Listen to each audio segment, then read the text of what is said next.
All right, we're back with an analysis of the budget. Remember, we had a conversation at 7 o'clock where we talked about the impact of on your investments and if there's anything you should be doing. We're going to look at the economy. Now, if you're a regular viewer of our YouTube channel, you know we've been focusing on employment over the last several years. And we've also been focusing on where the demand from our economy is going and what we're going to do. Now, remember, oil prices are very high. That's going to have an inflationary effect as well. And that's something we're likely to feel over the next few months. But where were the solutions in this budget for the unemployment issues, for our demand-driven issues, and of course, for smaller businesses or what we're called MSMEs? Now, there's a lot of spinning that's happening about how this is a forward-looking budget. But making a plan for the next 25 years is not really the job of the budget. The job of the budget is to tell you what's going to happen in the next 1 year. It's to tell you where the money has been spent over the last 1 year and where the money will be spent over the year to come. It is the one thing, incidentally, that the budget did not do. It didn't tell us what kind of money was going to be spent on healthcare, given the experience we've had over the last 2 years. It didn't tell us about education. It didn't tell us about employment. Joining me right now, Professor Santosh Mehrotra, who's a very senior economist, and K. Raghunathan, the convener of the Consortium for Indian Associations. Gentlemen, thank you for joining us. Professor Mehrotra, if I may please start with you. It took some digging to find out where the money is actually going to go. And the three areas that we thought were focused, which is health, education, and agriculture, didn't actually get the lion's share. What is your response to this budget speech today? Since your focus is jobs, I'll start with jobs and then I will come back to your health and education issue. It's not that that's unconnected to jobs. So I must say that when the FM began her speech, I was relieved to see a senior minister recognize early on, senior minister of this government, recognize early on that there's a jobs problem and that we plan to generate about 6 million jobs or 60 lakh jobs over the next 5 years, which amounts to 1.2 million new jobs every year. Fair enough. I'll come back to the scale of the challenge in order to evaluate that 1.2 million per annum new jobs in a second. But let's just look at what the strategy seemed to be. As the speech unfolded, it seemed that the focus is on capital investment, and the capital investment has certainly increased in an unprecedented manner, which is unusual for the central government for the following reason. You see, in our scheme of things in India, in our federal state, most of the capex is actually undertaken by the state governments, 2/3 of it. Only 1/3 of it is undertaken by the central government. And so the center has historically, if you look at several years' budgets, has allocated only 1.3, 1.2% of GDP, which is what it was last year. But this year, it jumped to 2.9% of GDP, a 35% increase. And I was very impressed. Now, in retrospect, of course, as the day proceeded, I began to think about this is why is it that she's done this? Well, please note that I just said that the states are the ones which are most responsible for public spending on capex. And they have been very hard hit by COVID and COVID expenditures. They've taken the responsibility, most of it, of looking after their population. And growth has, decline in growth, the contraction of the economy has hit them also very badly. So they have much less fiscal space. In any case, they are constrained by a Fiscal Responsibility and Budget Management Act, according to which their budget deficit is supposed to be should not exceed 3% of GDP. They were given during the Atmanirbhar Bharat a certain leeway of 1 percentage point of GDP. Half of it was without conditions and the remaining half was with conditions. So you can see already that they don't have that kind of a leeway. So what became clear to me clearly over the course of the day is that actually the government had realized that the states can't spend, and we need to spend if investment is to rise, if growth is to be 8.5%, which is what the budget is committing, and the speech was trying to commit to 8.5%, which this government in 8 years of its existence has never achieved, a subject I'll come back to later. So clearly, because you see, why is this 8.5% so important to the construction of the budget numbers? Because once you make an estimate of once you project what it is going to be, the growth, everything else follows from that. What is the revenues going to be? What, how much leeway do we have to undertake expenditure, etc. So clearly, we have this increase, and I'm pleased about it, no question about it. But let's just spend a minute looking at what is the meaning of 1.2 million jobs, per annum, which is what is being promised through this capex. There are three types of people who need jobs. First, every year about 5 million youngsters, better and better educated now, are joining the labor force looking for work. Every year. And she's offering us 1.2 million. In addition, there's a second group who there were 30 million unemployed in 2019. And on top of that, additional 10 million have gotten unemployed over the last 2 years, thanks to the way the government has managed the pandemic. A third group consists of those who had always wanted to leave agriculture looking for non-farm jobs. But what have they suffered? They've suffered an increase in the number of migrant laborers returning to them, and agriculture saw an increase in workers of 32 million between 19 and 20. That's unprecedented. That's not happened for 15 years. 32 million people are being. These are the three groups who are looking for work. Can you imagine how many people need work? And what is the government offering? It is appalling. I think let me stop there. I'll come back to the health education later. I think Raghu should come in.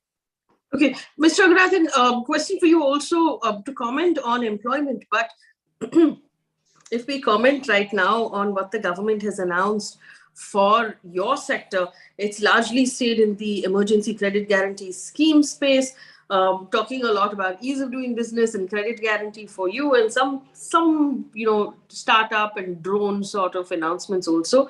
What is your response to the announcements you've heard to these small and medium businesses and to elevate some of the pain that has been felt over the last 2 years? This budget has been a frustrating budget. Let me explain to you from which angle I look at the budget to say this word of frustration. The last 2 years specifically, but the last 5 years in a stretch, typically owner-driven enterprises, which are largely micro enterprises in this country, and self-employed gig workers, which we have heard in the last 2 years now, have gone through hell of a time. The business running moved from being a pleasure of doing business to pressure of being business. It has not been that easy because the government tried like a trial and error method, and the micro entrepreneurs became like a rats being a testing platform. Classic example, we start with the demonetization and then we moved on to the GST, which even today, nobody knows where it is heading to. And the third was the IT revolution, which they brought in as a faceless transaction. We neither have a face nor a transaction now with that. And the third was the economic slowdown, which is normal to happen if you do that. If you apply a brake, the vehicle has to stop. And you applied the brake thinking it was an accelerator. So you applied it so fast, thinking it goes very fast, and it stopped. And then you were saved. An act of God came in the picture and saved all of you with the COVID. The one which was not enough because you were not able to handle it. You had a lot of trial and error in handling the COVID situation because what you thought you will do it in 23 days of lockdown, you took it for 230 days of lockdown. And you tried all sorts of stunts during the period to keep yourself active. But the entrepreneurs were kept inside like a confinement. And what did we do to help them out? There are 52 sectors which could not get up for 20 months continuously. Even today, the restaurants are plagued with 50% occupancy, 50% seating, or 25% seating, or 100% seating. Everything is under the whims and fancies of the people. Corona will not come during election time. Corona will not come during night times. Corona will not come during weekdays. All these kind of trial and error, whims and fancies of decision making. Who was tested? The entrepreneurs. Now, who are they? They are the budding job givers of this country. Now, today's budget were largely expected because I thought in the last 2 years, the government saved 3 people. The first one was the corporates. They gave them 5.5 lakh crores of corporate tax removal. Then they gave 3.5 lakh crores from the banks on saving them from the debt. Then they gave them 11 to 12 lakhs crore on PLI scheme. So they gave them many things. And in return, they got back that they started making profit like nobody's business. And the raw material prices shot up to 70% to 80%. So the result was a company like JSW posted 6,200 crore as a profit. Now, when you make a profit, what happens? You rig the share market and then you make money there. So the valuation game also raised, the operational profit raised, but all were juice of the blood sucked from the entrepreneurs. Who cared? Because the more you raise your price, that is what you are paying GST to me, and I get 1.38 lakh of GST. So I'm benefited, you are benefited, both of us got benefited. The third guy who got benefit was the banker. This banker, we never gave a loan to an entrepreneur without a collateral security, was able to lay his hand and threaten him and get back his money. And he doesn't want to give them. Whereas he would go and give 28,000 crore to Tatas, to acquire Air India, and it will name change, but the loan also changes. So the result was what? Today we were expecting, like yesterday morning, the President of India said, the backbone of this country is MSME. Then we all were thinking, the backbone is broken now. So I'm sure this time they will do some kind of a rib flow for the entrepreneurs this time. The evening, our Prime Minister said the budget will be lifting the spirits of the India.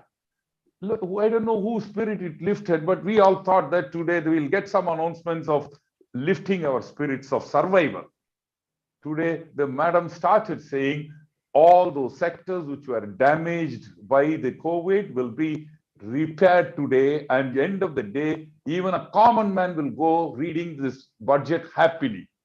Then I thought something good is going to happen because there were a lot of requests which were given to them. Raw material control, NPA control, ease of closing businesses, and money ease of giving more dole to the people. One of the most important scapegoat in the whole 2 years of COVID stimulus is ECGLS scheme. Let me tell you why. The ECGLS scheme was given with a 3 lakh crore loan. As on 28th of February 2020, 20% of your outstanding loan will be given to accounts which were normal. People jumped, but the bank fellows never gave them the money without a collateral security.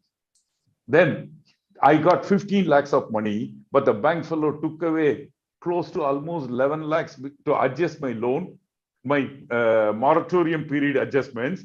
And then he paid my PF dues, he paid my ESI dues, he paid my GST dues, he paid my IT dues, and then finally gave me 50,000 rupees.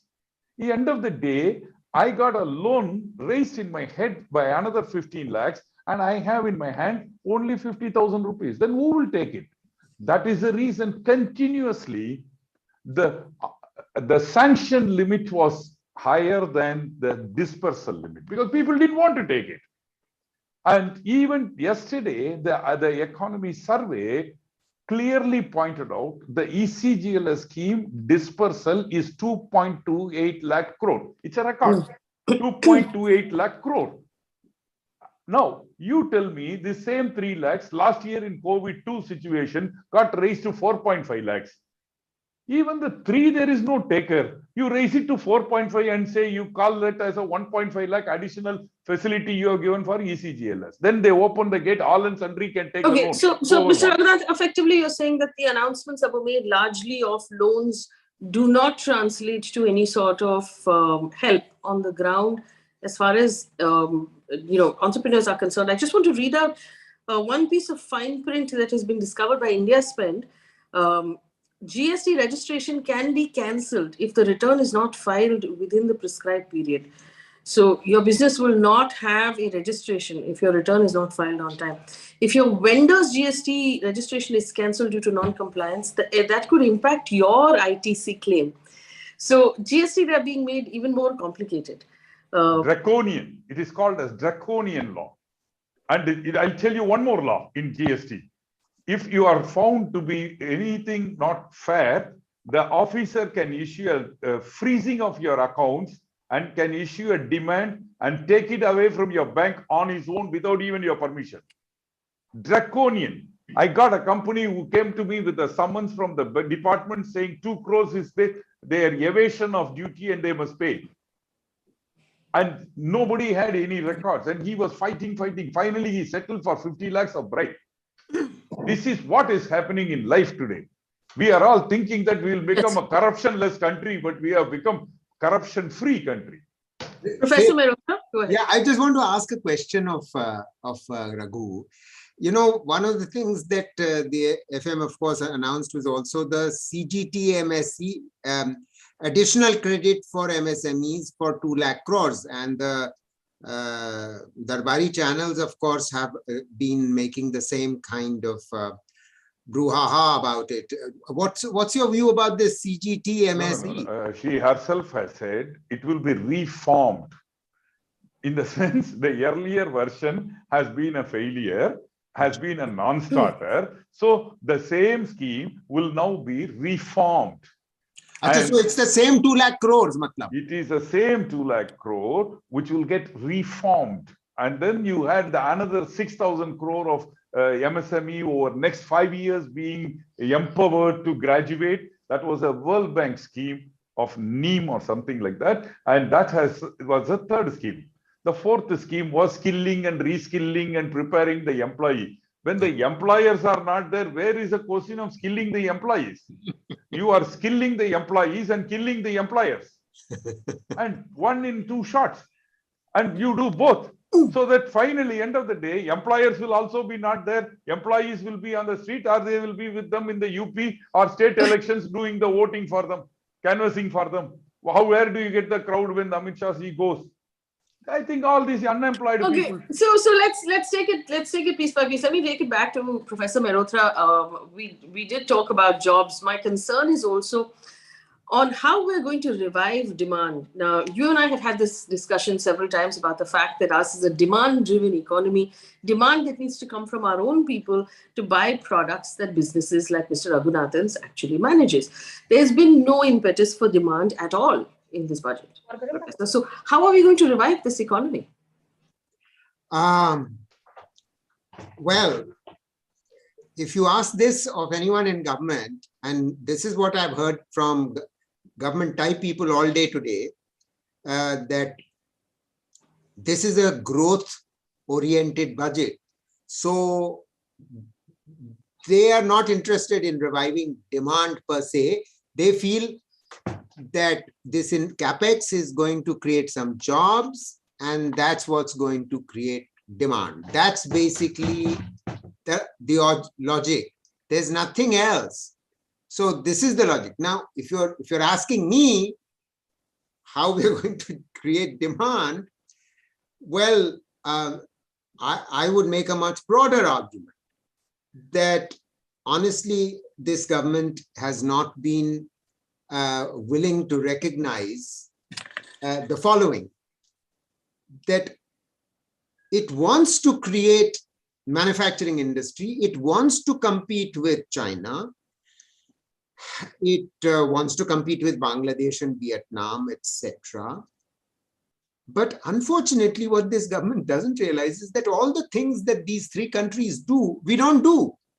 And they're not even willing to do it. So, 7 years ago, he began with Make in India. What was Make in India? Oh, I was there at the Red Fort on 15th August 2014 when he made this announcement. He said, come make in India. So his focus was on come make in India, meaning FDI. FDI liao. I'll come to FDI in a minute. The second part of Make in India was ease of doing business, which was a fraud index in the first place because it only assesses ease of doing business in two cities of India, Mumbai and Delhi, which is not telling you very little about ease of doing business in India. Okay, lo and behold, what happens over the first 5 years of so-called Make in India? The share of the contribution of manufacturing to GDP actually came down. It used to be for 25 years, 17%. It came down to 15%. It is now down to 13%. Can you believe that? And employment share in manufacturing has actually fallen even before COVID. And post-COVID, believe it or not, Faye, I mean, it really breaks my heart to say this, but CMI data is telling us manufacturing employment, organized and unorganized, 4 years ago accounted for 51 million employed. You know what it is today? 27 million employed. That's like being halved. This is the Make in India policy. And are we serious that we want to generate jobs using PLI? This is their new version of industrial policy. What is PLI? Performance Linked Initiative, incentive scheme for 12 sectors. The 11 of those 12 sectors are capital intensive sectors. Are baba ko kitna jobs create karenge? If our foundational problem with our manufacturing is that it's highly capital intensive. It doesn't generate jobs. Most of the jobs that are generated in manufacturing are in 5 sectors: textiles, garments, wooden furniture, food processing, and leather and footwear. All these 5 sectors have been attacked by this government, as a result of which employment in labor-intensive activities has come down. What's the story? You ask me a question, karna kya hai na? That's your question. जो ये कर रहे हैं वो नहीं करना, पहली बात. दूसरी बात कि what is the PLI? Let's just think about PLI. PLI is performance linked incentive, is vertical or sectoral policy meant for particular sectors. You can encourage certain amount of activity in certain key sectors, but why can't you focus on A, labor intensive sectors? B, what our economy needs is an overall revival of manufacturing, which means there has to be a horizontal policy which cuts across sectors. I give you an example. A subject which didn't come up once during any of the bloody debates today. I mean, I'm in a state of shock, although there were plenty of economists on that panel. One of the reasons why our exports are not rising, and exports is a highly, job-generating sector. And believe it or not, exports rose every year between 1991 all the way to 2014 by almost 20% per annum, and they generated jobs, and exports to GDP ratio rose from 11% to 25% of GDP. Can you imagine? That's a dramatic, China's export to GDP ratio is 25%. Okay, okay. Now, come this government, exports begin to decline in absolute dollar value. So the last year of merchandise exports, the dollar value of 2013-14, we got $314 billion worth of exports. Next year it fell. The following year it fell.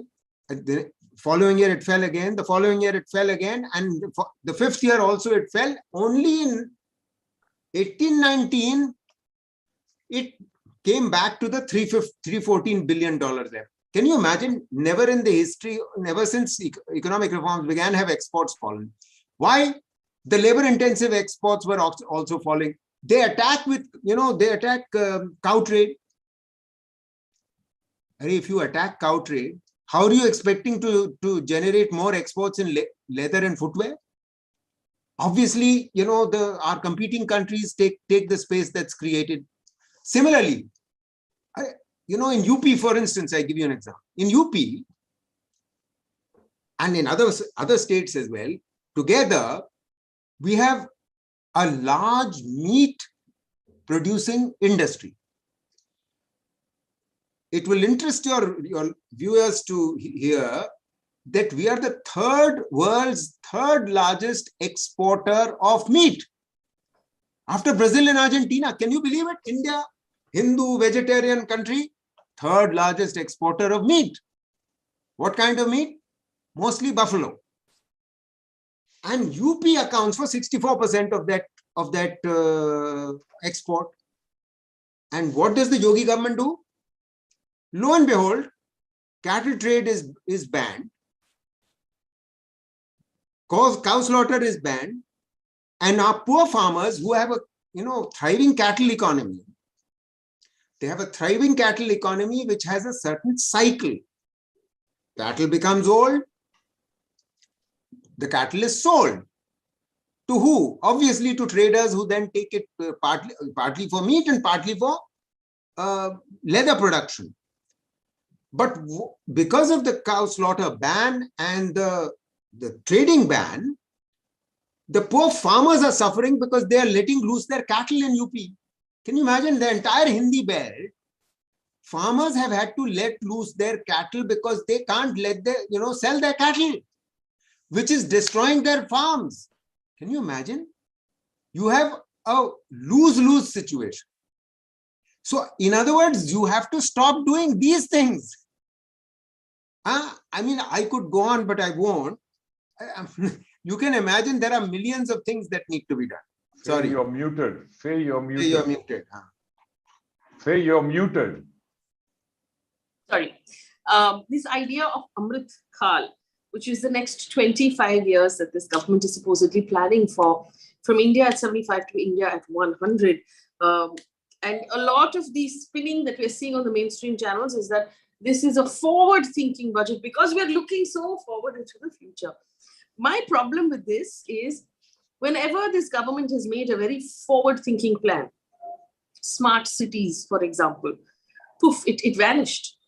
There was a lot of talk about it. There was a lot of money allocated. We have no idea where these 100 smart cities are today. Nobody's talking about them.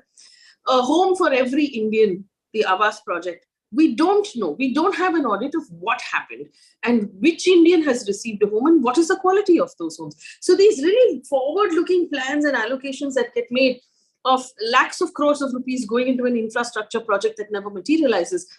What is your view of this Amrit Kal budget or this forward-thinking budget? Mr. Raghunathan, you first.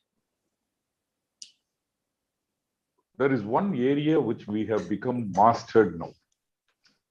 I think that has got a huge potential from India to export to other countries, which is called fiction writing. We never heard of it so far, but then we are outbeating the Avengers. So these are all wishful thinking. These are all scripts and dramas, inactions, and played by an actor who is an Oscar winner. So there is no rationale. What is forward thinking? Now you are asking me what is forward thinking. In my office, if we are all bored up and if our going is very tough and we want to cheer up the people, then I talk about 10 years from now, we will be going in BMW, like that, wishful thinking, dreamful thinkings, just for motivation, time pass, and then we all feel cheered up, and then we'll make everybody write about it. And then we feel that we are on the right path. We'll pat ourselves. This is how the forward thinking means. But in reality, Faye, let's understand. Let's get into the bottom of the line. Today's budget is supposed to have a lot of worry because on one side, we are claiming to have gone back to pre-COVID period. And the pre-COVID period has not been a golden period anyway. The pre-COVID period is not something which we can feel very happy about.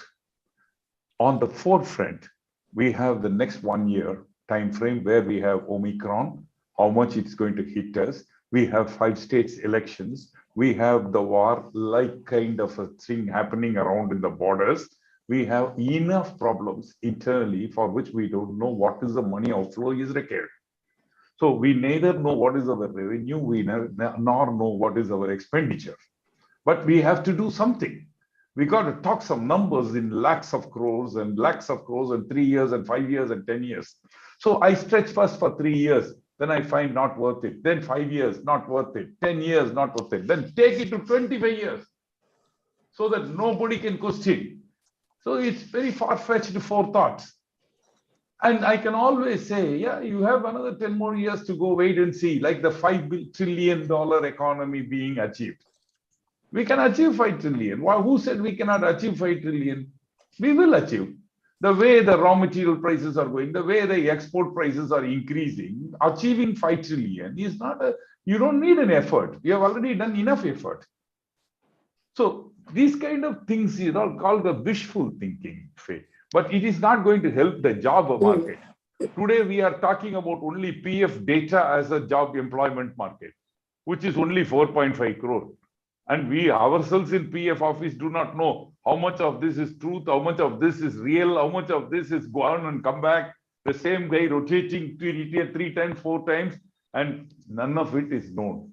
But what is real is you and I see huge amount of people working in Swiggy's, door deliveries and Zomato's, very sad. And what you and I are seeing is for a 3,000 jobs in railway or a 30,000 jobs in railway, crores of applicants. What you and I see is a research scholar applying for a peon job. What you and I are seeing is the dignity of labor is gone. The equality for making revenue versus your knowledge is gone. What we study has got no relevance to what we do. And what we do has got no relevance to what we earn. And what we earn has got no relevance to how we live. Things are taking a different shape. We will realize it as the days to go by, but we are not seeming to correct it or identify it or acknowledge it. First is acknowledgement. Second is options of solutions. Third is getting the right people to find the right solutions. We do nothing. So there is no problem. I want to just bring in the professor here. Professor, crude is currently at $92 a barrel. It is well beyond our comfort zone to handle right now as a country. Interestingly, in her press conference, the finance minister actually said the middle class should be happy because they have not increased taxes on the middle class and we should stop complaining. But indirect taxes via petrol prices and diesel prices that we've been paying for the last year is what has funded this entire budget, we have to be honest. What is the impact of these $92 a barrel on crude, on the Russia-Ukraine discomfort that's happening right now around the world, the volatility in the stock markets, the likelihood of foreign money being pulled back into the US? All of this is going to hit us in the next couple of months. What will that mean for our economy? Good question. We know why the OPEC countries are actually raising prices. For the last several years, oil prices have been rather low and their earnings have fallen.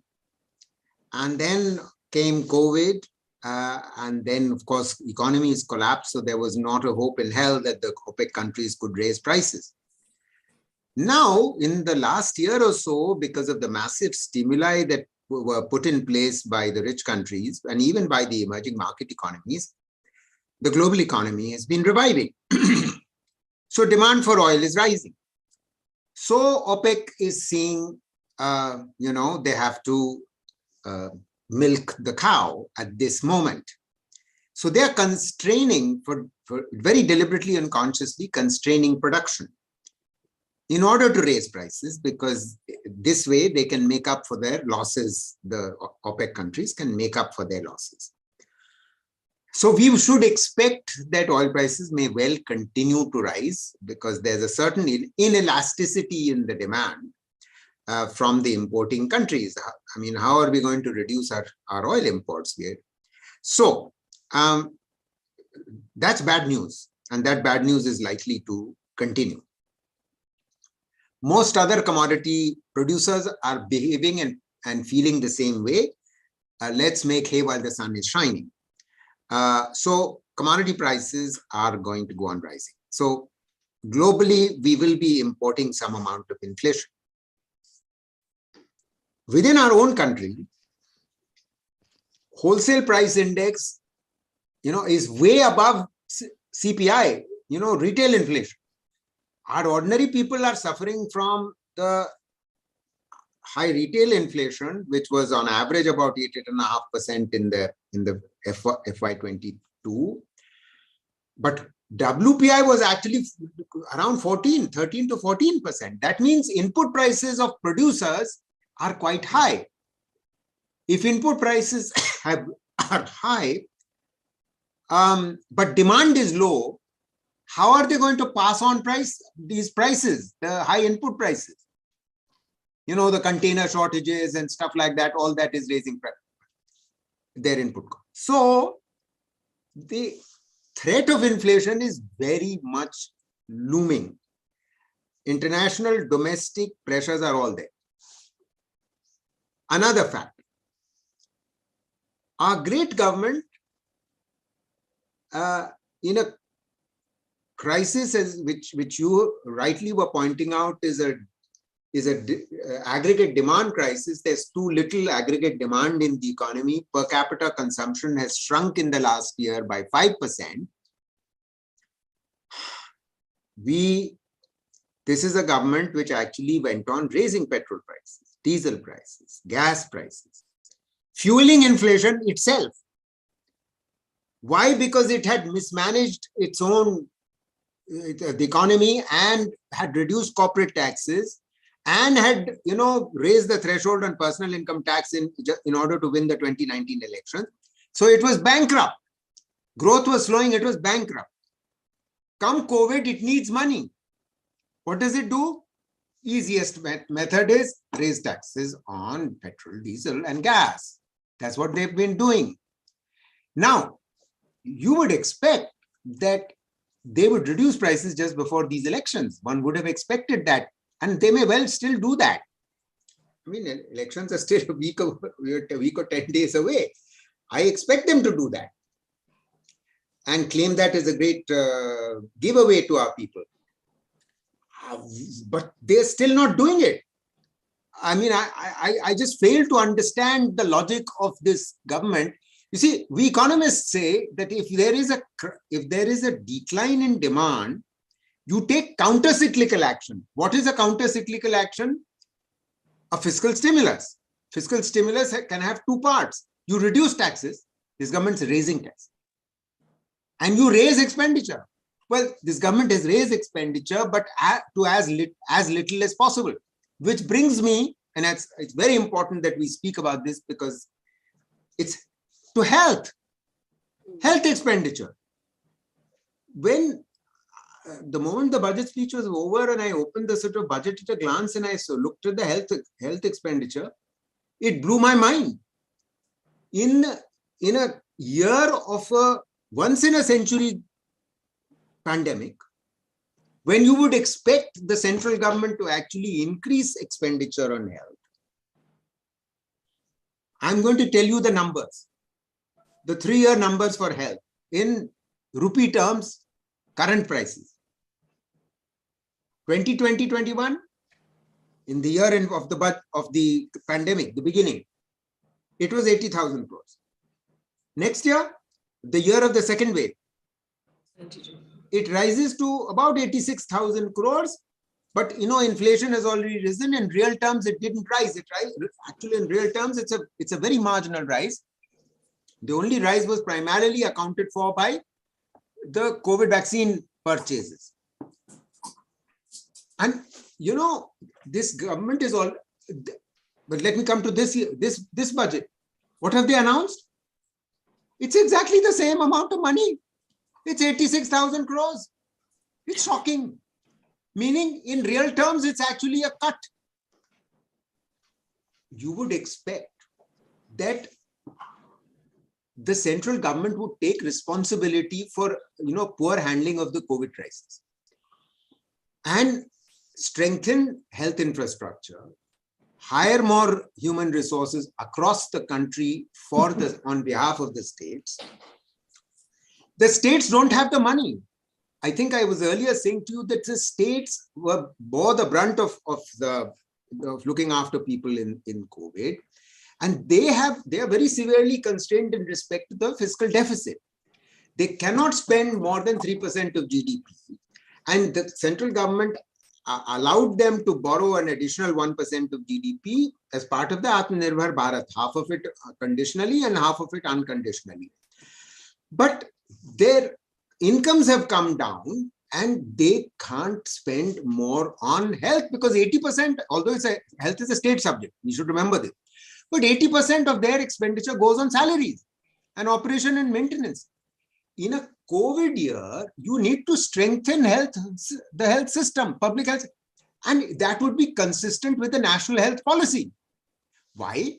Because this government in 2017 came up with the commitment that as opposed to, as it is, we are a country which spends a very small, compared to other emerging market economies, we spend something like what African countries spend as a proportion of GDP, 1.3% of GDP. But they committed to spending by 2025, 2.5% of GDP on health to improve health infrastructure, higher health human resources. You would have expected that COVID pandemic would have brought forward the 2.5% target. No, sorry, that's not happened. They've kept the expenditure at the same level practically for the last 3 years. It is unbelievable, which is why I was just saying on a Darwari channel that, look, this is an anti-poor budget because people have been impoverished by health expenditure. Anti-poor, I just want to bring in one more point for our audience. The Manrega allocation has come down. Yes. Well, on that, when this question was put to Piyush Goyal, he said, look, this is a demand-driven scheme. Sanjeev Sanyal also said, oh, this is a demand-driven scheme. If we need more money, we'll raise it later. But you're right. You look at the agriculture budget, the rural development budget. It's bloody well the same as last year.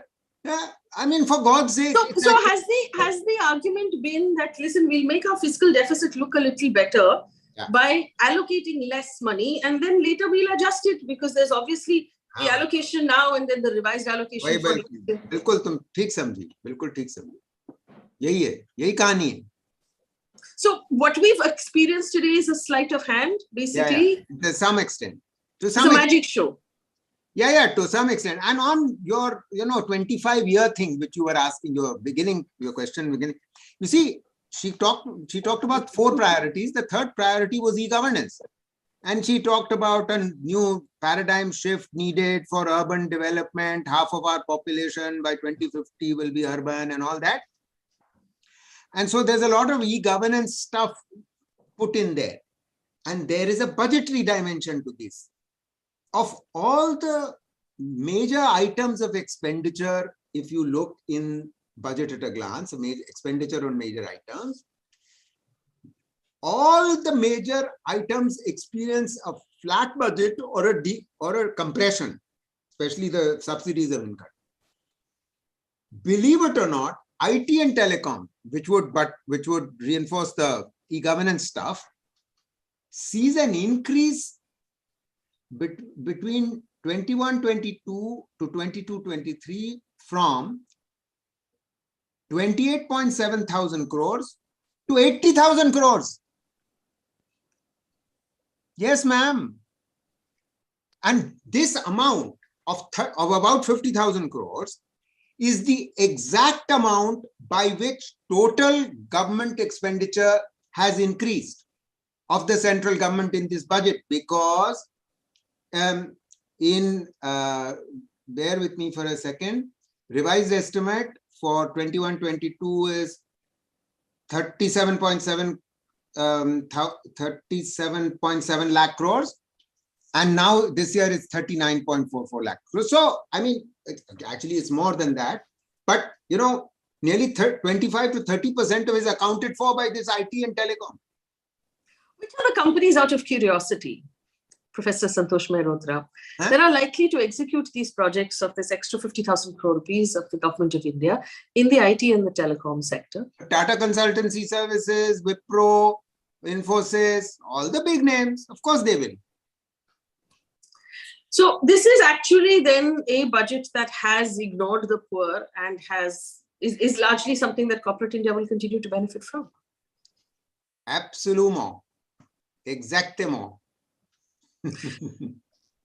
So we've seen a situation over the last 2 years, and I'll take this last question to Mr. Raghunathan. We've seen the situation over the last 2 years where the formal sector has done better and better because they've profited from the pandemic. The rich have become much, much richer over the last 2 years.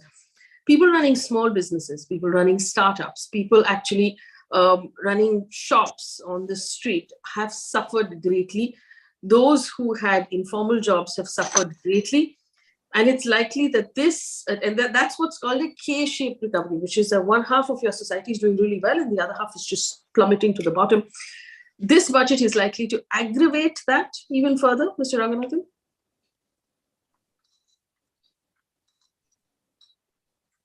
Mr. We are Raghunathan? not sure. No, Yes, I'm here. We are not very sure the same trend where it will go into, because 4 crores of people have been pushed below poverty line. At some part of the time, revolutions will step in. Lots of hooliganism and rioting and stealing and all these kind of things. We have seen it in Mexico. We have seen it in different parts of the world. Whenever there is a huge disparity of income living side by side, this is what will lead into, which is evident.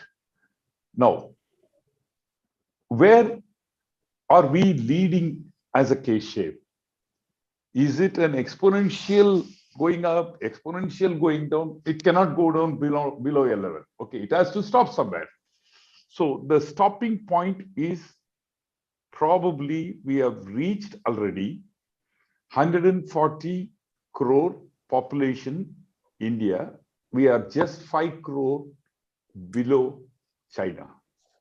China is 145. So any day, we are not very far that we will become #1 populated country in the world. And this 145, when we reach there, will have 30% of the people who are called youth.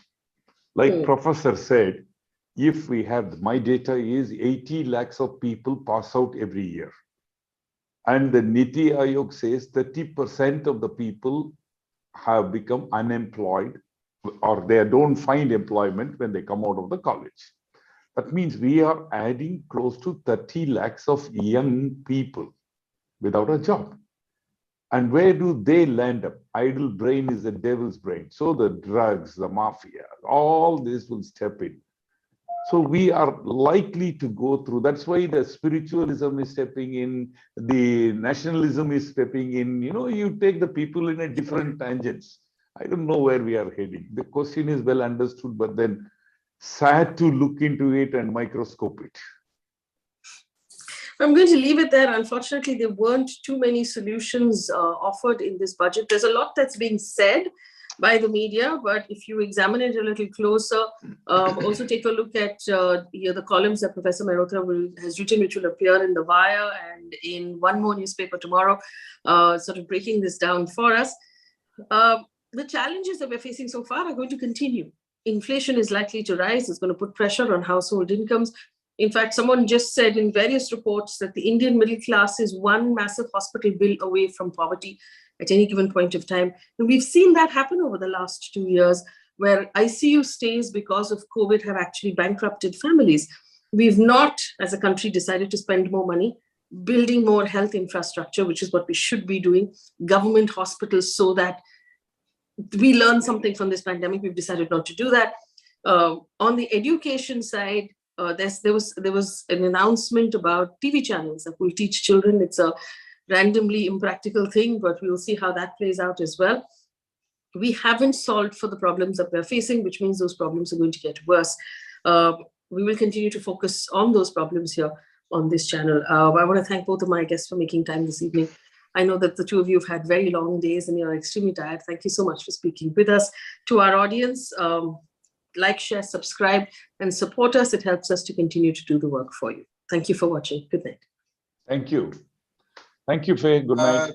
Thank you very much. Professor, good night, Professor.